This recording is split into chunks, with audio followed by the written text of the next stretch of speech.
Welcome to Carspear. This is Sean. I'm the global editor-in-chief of Carspear, and I've been running the website for a few years now. You might have seen us online on carspear.com. We are the ultimate car newspaper, so we have a lot of news daily coming onto our site. It's done by feeds, and we also have YouTube videos from some channels that we subscribe to that we do post online. So it's a great website, and now we're just starting this podcast series. So I can get a better understanding of what my user wants and the questions they pose, and I'll be answering them today.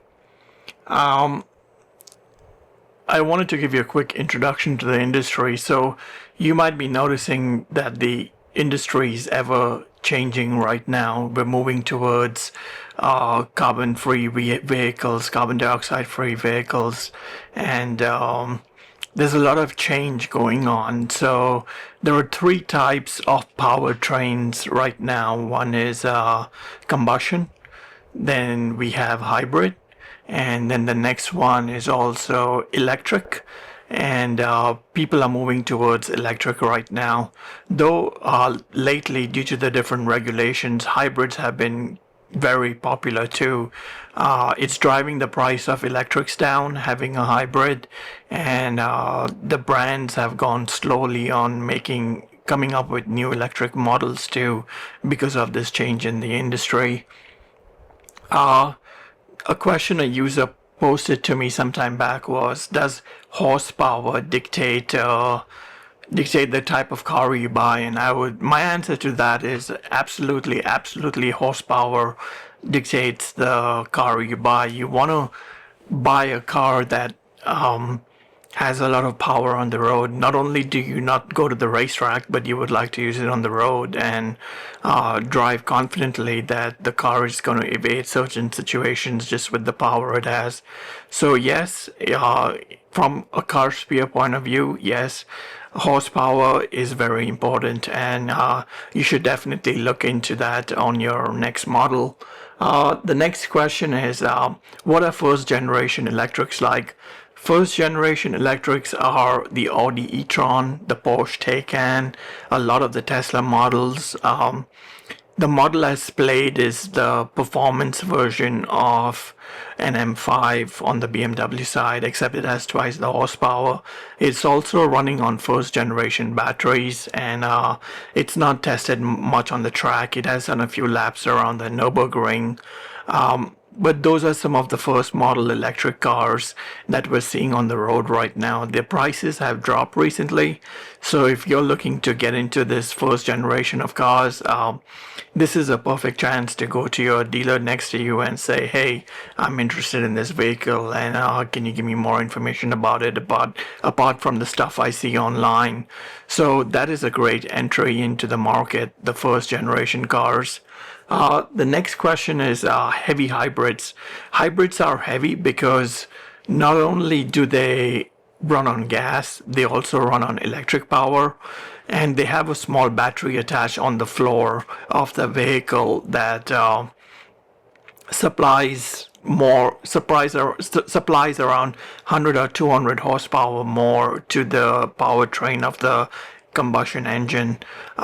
Some cars are plug-in hybrids, so they could be plugged in, and they would run on gas, and they would run on local errands on fully electric by their own. And this is good if you're in the city and if you want to just run errands driving in electric mode.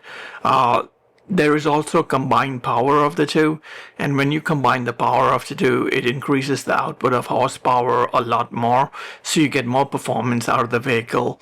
The thing about hybrids or plug-in hybrids is you have to plug them in addition to filling gas. So there's one tank on one end of the car, you'll fill gas and fill the car up, and on the other end you'll have a electric plug, and you could plug it into your wall at home. So there are two charging points or filling points there. I'm not a big fan of plug-in hybrids. I rather have one or the other. But you'll see a lot of these on the road right now.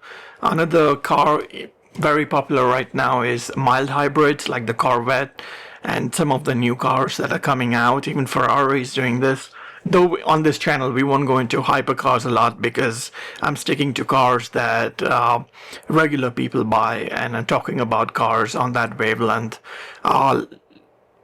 The hybrids I'm talking about are the mild hybrids, and what happens is it uses a battery to power the combustion engine, and it need not be charged by an electric plug. You could drive the car, and driving the car, the combustion engine will charge the battery. These batteries are small. They could give you around 40 to 50 more horsepower on output, but that's the maximum they go. I do like mild hybrids.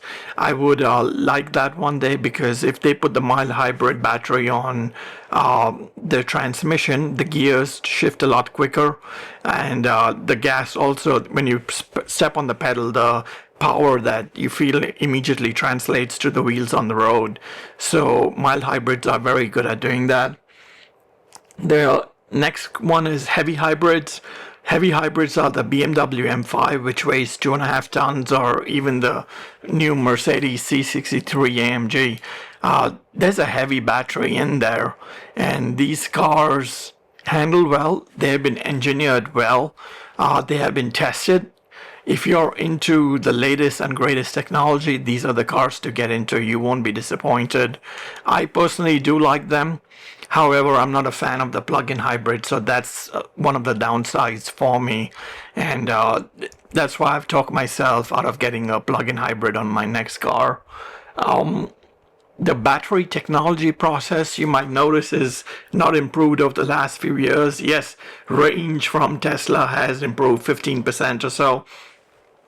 Porsche is a little tight on the WTA cycle, and 300 miles, you're looking at 300 miles of range on most of these cars.